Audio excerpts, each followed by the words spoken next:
I really, really needed the money. I was absolutely broke.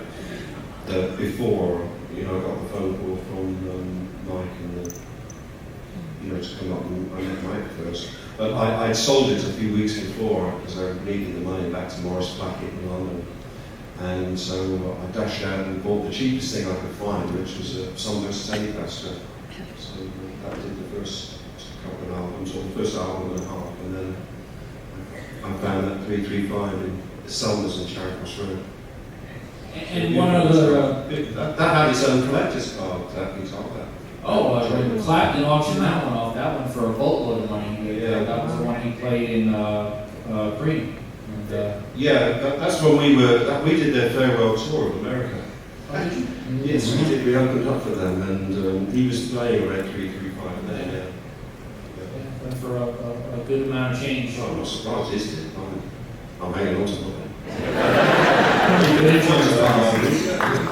And did you know that Graham's a little peeved with the Rolling Stones? You know, May 2nd is the date, right? Yeah. Happy birthday. 50 years of the Moody Blues, May 2nd.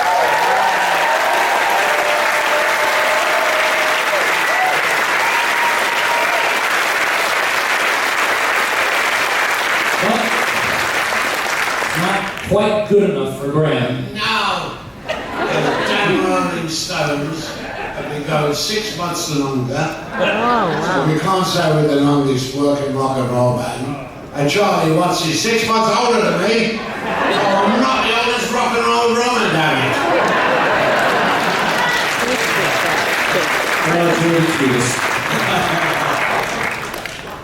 And my girls?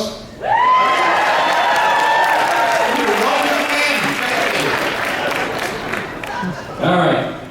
Instruments, fancy another tune? Take us back perhaps to the Isle of Wight? Is there anything you... Yeah.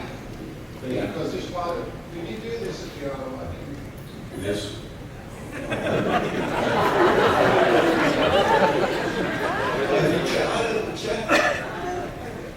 We did this at the Isle of Wight, I think.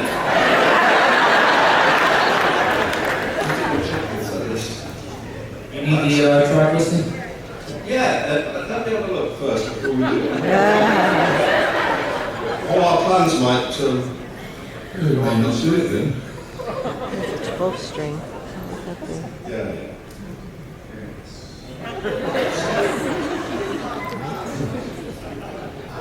Yeah.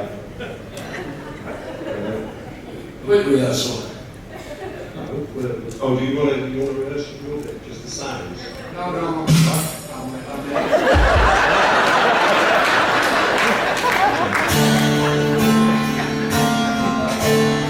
Yes, first, you know what it is already. But, don't you? I've lived in France for quite some time now, since 1990, just before that. And this song is legendary in France, and it's one of Mike's songs, so it really is kind of poignant. I don't know what the hell it's about, but it's a lot of stuff. And the French really get bonkers.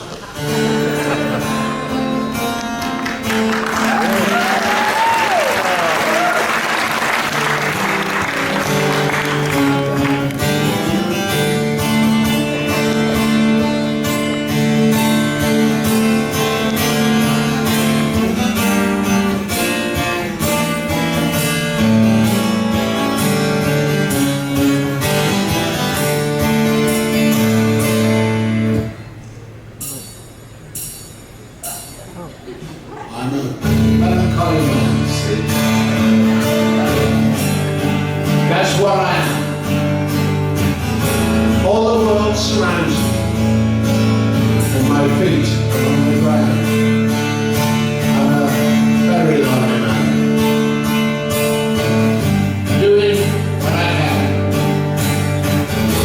All the world understands me, and I think I understand. To be quiet, wait and see.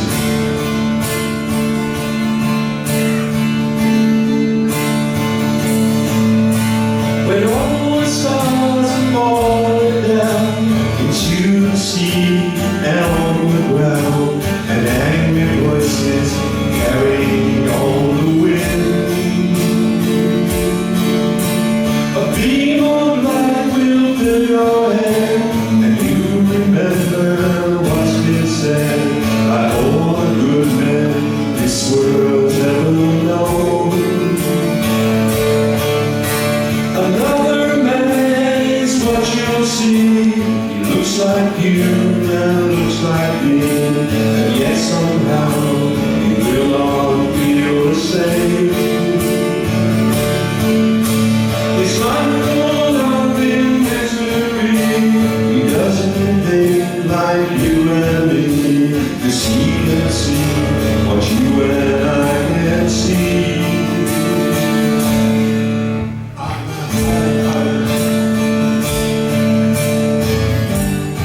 That's what I am.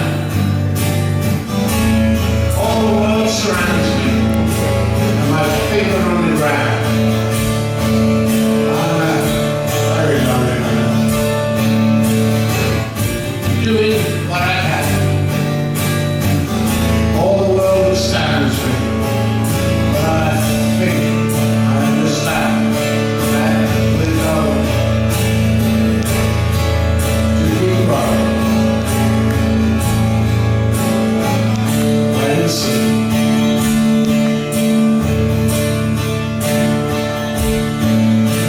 When all the stars are falling down into the sea and on the ground, and angry voices carry on the wind, a beam of light will fill your head, and you'll remember what's been said by all the good men this world's ever known. Another man is what you'll see, who looks like you and looks like me, and yet somehow you will all feel the same. It's like growing up in misery.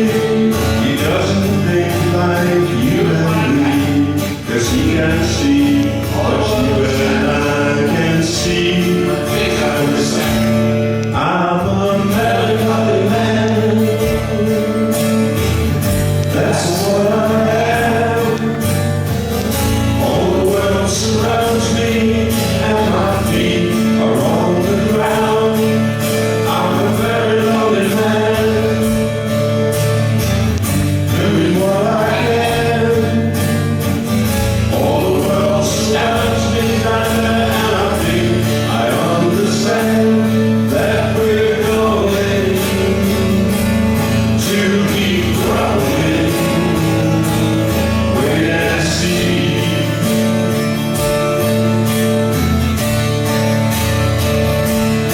I'm a melancholy man. I'm a melancholy man. That's what I am. All the world surrounds me, and my feet are on the ground. I'm a very lonely man, doing what I can. What I can. All the world surrounds me, and I think I understand that we're going to keep growing. Wait and see.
Isn't this a lovely guitar? Don't you think?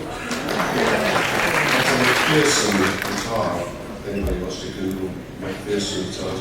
But I was in Grun's Guitars in Nashville, which I frequent every time I go to Nashville. I've done it for years. It's a big music shop.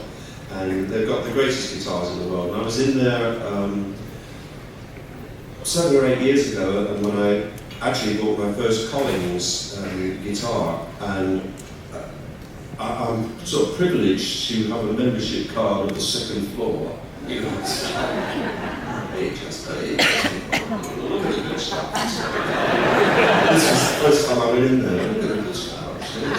Because they've got these Stratocasters, you know, for $30,000 and 335s for 25 grand. Actually, the 335s without the Bixby are worth more than the ones with Bixby, just for anybody who's interested in that kind of stuff. Anyway, so, but anyway, there was, before I went up, there was a couple of guitars on the wall that I really wanted to try, and I sat down and tried them. There's a husband and wife walking around, and I was playing away trying a couple of guitars, and after a few minutes, the lady came up to me and she said, you know, she said, you're equally as good as those guys on the street. You could earn a living.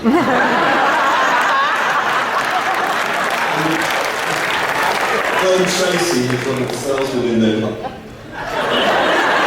He didn't say anything. It was, hey, Justin, you can earn a living. I walked through the door. It's a long story. Very kind of her, I thought. He just sold a Fender Stratocaster for $250,000. What rooms? George did. Did really? Yeah, it was the serial first Strat to come off the line, if you will. Had been held by a private collector for years, and did it on consignment. And the person who bought it, though, is not a is just a collector of guitars. It wasn't not a musician. no, No, no musician. not a professional musician. Of course Not a professional musician. brother. Doing Melancholy, man. I guess I wouldn't be doing my job if I didn't ask the question. You've got a great problem in that you do have so many songs, but there were some great songs, of course, written by Mike and Ray. How come we never get to hear some of them in concert? Because they're not in the group. I mean, of course we missed them and it's lovely and everything and it was great. But our problem is not what to play, it's what to leave out. Right. So, that's what was it. Okay, just curious. There are people out there that still haven't forgiven us for leaving at the other side of life. Yeah. Isn't that bad? So that was one of the questions in there today. And deep is another one people want to hear. They want to hear deep. Good problem to have. Yes. High class problem in here. You know, you've got a great backing band that plays with you night after night.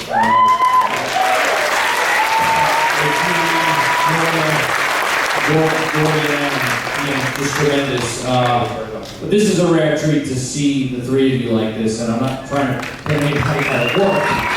But have you ever thought to do an acoustic tour? Or a couple of one-off special shows? Okay.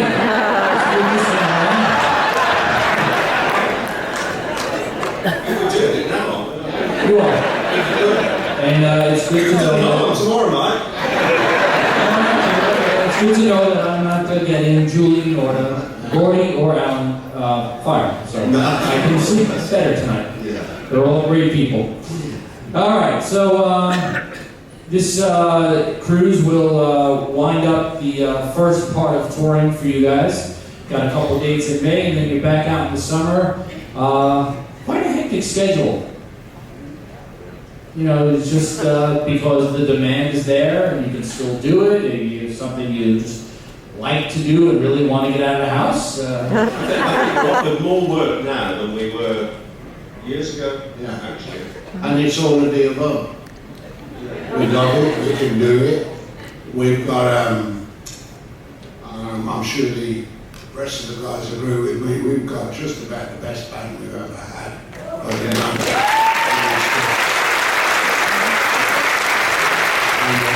People out the front, you know, as just puts it in one of his some of the smiling faces on the boys and girls, it's like a magnet. draws you back, and it's, you know, more addictive than nicotine playing to people like you.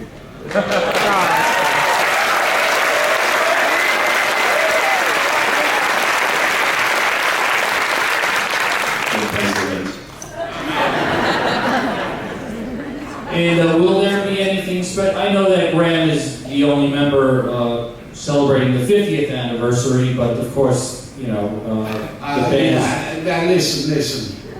The new boys have been with us 48 and a half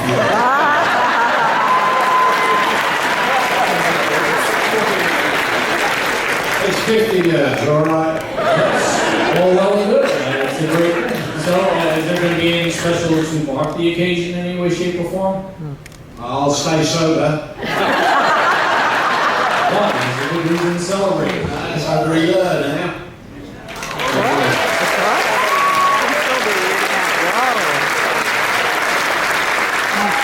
And of course, you're all busy with some individual work. We mentioned it briefly today at the Q&A on the deck. Justin's going to be going back out on the road now, right after the Moody's tour, Spirits of the Western Sky, the second half of the tour, if you will. He did it last summer, it was. A great show. They played in New York, got to see it. It's a wonderful show. If he's coming to the town, you can check him out. And if he's not coming there, you've got the DVD of that first leg of the tour coming out. And John mentioned that he's got some new music. And he's just reissued his Natural Avenue album from 1977. I said 77. No, thank you very much. And I'm going to share this because we had a little gathering this afternoon. John and the artist Roger Dean, of course, known for the great Yes Asia album covers and many others, did the cover for Natural Avenue. And so John and Roger were sitting around, and we had a couple of you folks there. And John gave us some great news today about the new music you're working on, and a special guest. And I think they'd rather hear from you than me. Yeah, as you may or may not know, I met Ray when I was 14, and we had a band called Al Riot and the Rebels. And Ray was Al Riot, and we did used to wear Mexican hats. And so we've known each other a long time, and the question today was, how's Ray? You know, what's he doing? Is he okay? And you know, I just told the story that when I met Ray, my parents became great friends with his parents, and they all wandered off around the world on holidays together. And our children have all grown up, and they've all grown up together as well. And so we've had a great rapport over the years. But when all the security started happening, you know, getting on aeroplanes, Ray was sitting down because Ray didn't really suffered from you know, bad health really. And he said to me, Rocker, I can't do this anymore. I can't take my shoes off anymore to go through this security. And he said, I'm off. And then just before Christmas this year, there's Ray lives around the corner from me. I went round to see him, and we had as you do in England, we had a nice cup of tea and biscuits. And I played him a song that I've written for my grandson, John Henry. Who's maybe here tonight, or he may be in bed asleep, which I don't believe at all. He's probably out there somewhere. And I said to Ray, why don't you get your flute out and come and play on it? And he did. It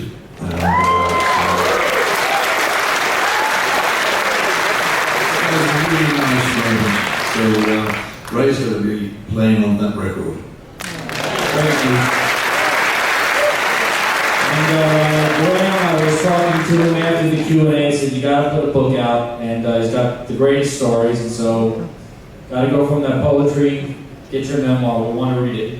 Oh yeah. I've got the title of the book already. It's going to be called The Best Seat in the House, because that's where I sit every night.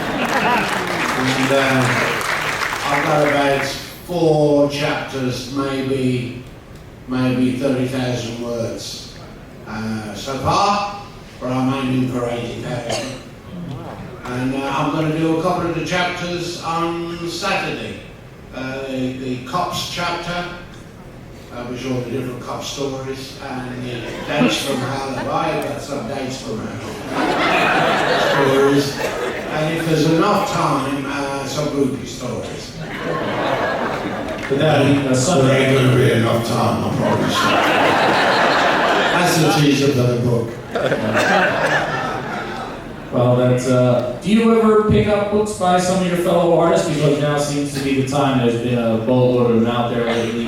Keith Richards, Clapton, and on and on, basically. The one I read all the way through actually was Jimmy Buffett's, because he spent a lot of time down Ireland, same as I did, and we knew a lot of them. He and I frequented, not at the same time, but frequented a lot of the low dives. And so it was fun reading about him. But he was much smarter than me. He had a seaplane. I sailed it. So actually, I was probably smarter than him because it gave me time to sober up in between low dives. And he also crashed the seaplane one time too. Yes, he did. It's still in Right out? Universal in Florida. Orlando. There's one outside his restaurant. It's crashed. Oh, the Margaritaville. Yeah. It figures turns into an attraction. So, well, this has been a wonderful evening, and you broke out some great surprises like you did last year. The instruments are still out, still on John's lap, so figure you should probably take us out with something if you don't mind. So, Yeah, wrote something.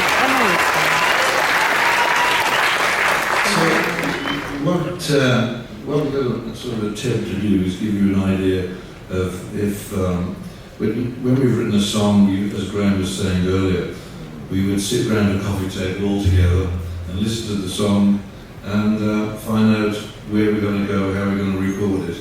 And we've still got this coffee table. It's in the garages at the Threshold offices, and it's got a lot of stories, this coffee table. But I just had this idea, perhaps you may all want to join in on, it's very easy. All you have to say is, it's all right, it's all right. Everybody. Now, let me hear what it says.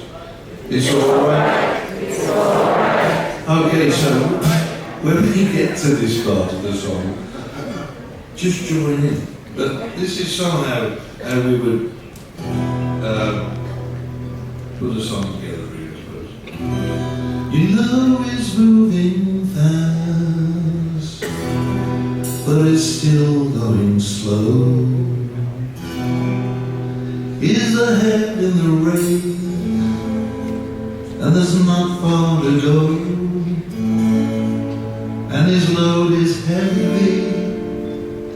He never wanted to stop. It's alright. It's alright. Where are you? It's alright.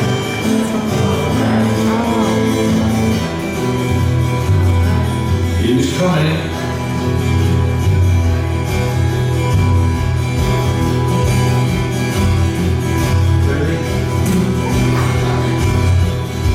He knows way out front, but it's so far behind. He's asleep in the grass, and it's so hard to find. But your load is heavy,